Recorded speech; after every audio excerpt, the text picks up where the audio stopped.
Today we are going to be looking at the recommended PC specs for Battlefield 6. So Battlefield 6 is releasing today on the 10th of October, and we can see the system requirements for PC on Steam. They have the minimum and recommended requirements. So we're going to be going through these. I'm not going to get too techie into it, just going to explain what some of this means and help you work out where your PC sits within the range. Really, we're going to focus on the three main hardware components: the processor, the memory and the graphics card. But before we get into those, we'll look at some of the other specs as they do change between the minimum and recommended requirements. So you've got Windows 10 as a minimum requirement and Windows 11 as recommended. Honestly, if you've got the hardware that meets the recommended specs but you're still on Windows 10, I'm not sure how much difference in performance that will cause, but as Windows 10 is coming up to the end of its support, I suggest you get upgraded to Windows 11 anyway. Do see the additional notes below: TPM 2.0 enabled, UEFI Secure Boot enabled, HVCI and VBS capable. I believe most of these are required for the security and anti-cheat requirements. TPM 2.0 and UEFI Secure Boot are both settings in your BIOS. I know that UEFI Secure Boot is one that needs to be enabled to be able to upgrade from Windows 10 to Windows 11. I had to do this myself a couple of months ago. HVCI and VBS are both Windows related security settings.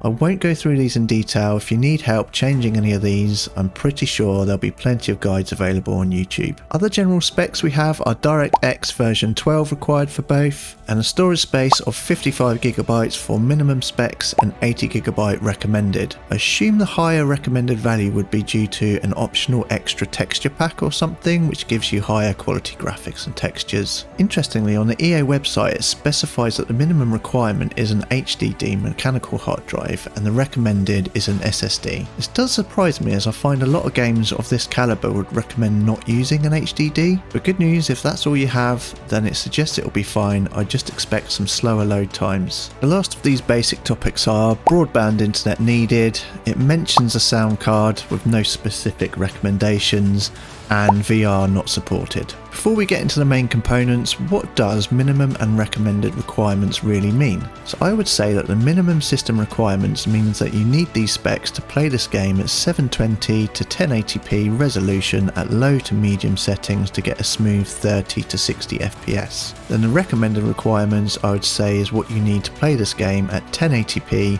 to 1440p resolution to get a smooth 60 FPS at the higher graphics settings. So looking at the memory, RAM requirements first, as this is the easiest to look at, they suggest 16GB for both minimum and recommended specs. It doesn't surprise me, as the industry standard for buying or building your own gaming PC these days is 16GB minimum, with 32GB becoming more and more popular, since less than 16GB will struggle in a lot of modern games and won't be very future proof. So it seems anything lower than 16GB will not be suitable for this game. Looking at the graphics cards, you've got minimum specs of an RTX 2060, an RX 5600 XT or an ARC A380. Good to see that they've listed a card from each of the GPU manufacturers. Often the Intel ones get missed out. They haven't mentioned the VRAM requirements on all of these, but all of these GPUs have 6GB of VRAM as standard, so we can safely assume that 6GB should be the minimum. And for the recommended specs, you've got the RTX 3060 Ti, an RX 6700 XT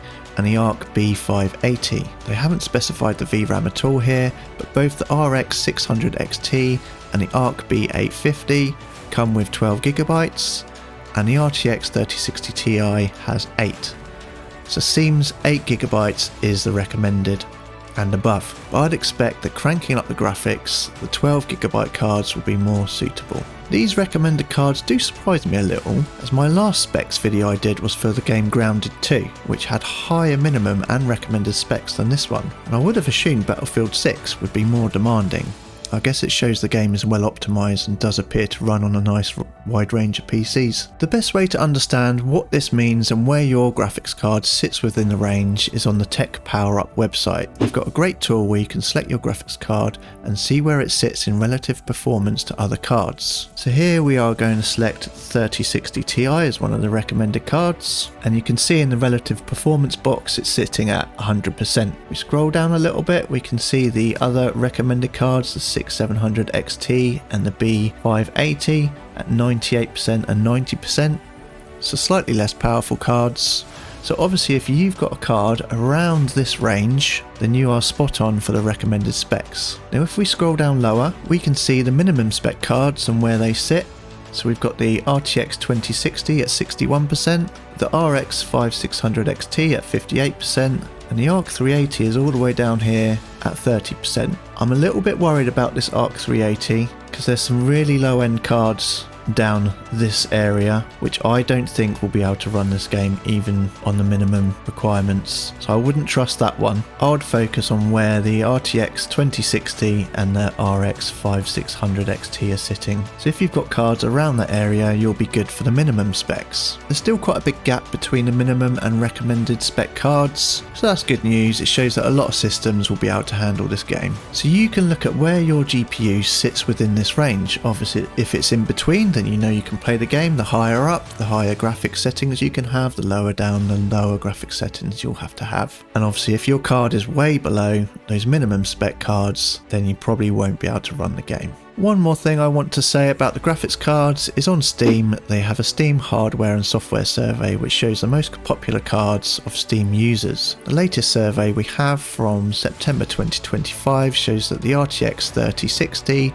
and 4060 are the most popular, most used graphics cards by Steam users in this survey. And on the Tech Power Up website, these are sitting at 90% and 77% within the range, so are above the minimum specs. So these cards would probably be good for medium graphic settings at 1080p. So back to the specs, and let's take a look at the processors. So for the minimum specs, we have the Intel i5-8400 and the Ryzen 5 2600. And for the recommended specs, we have the Ryzen 7 3700X and the i7 10700. The minimum specs are reasonably low end in this day and age, which is good news. Without getting too technical on the cores, threads, clock speeds, let's just go to another website. So Thomas Hardware is usually a good place to go. However, the CPUs on the list are a few years old and they've dropped off the main list of the latest CPU benchmark graph.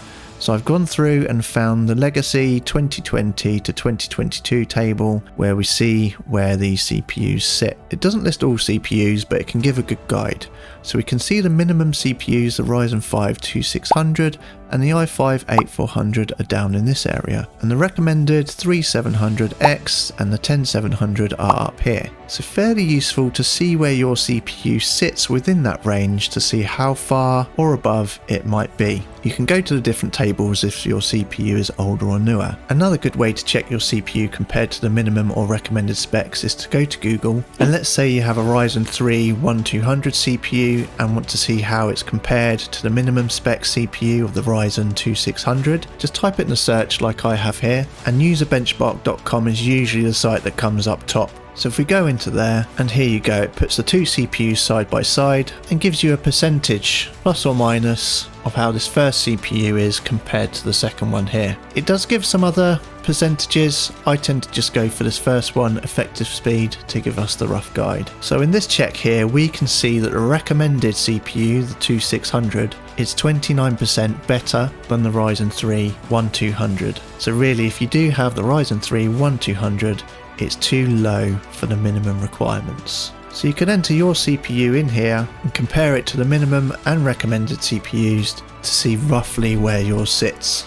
Right, back to the main specs, and we've covered them all. If you do get this game, it will be interesting and useful for the viewers to know how it performs on your specs, as sometimes the recommendations they put on Steam aren't always accurate. So drop us a comment, let us know your specs and how it's run so others can see. Or if you want any help determining if your specs will be suitable, drop us a comment also. So that's it from me. I hope you found that useful. Please do give us a like and subscribe, and I'll catch you in the next video. Cheers.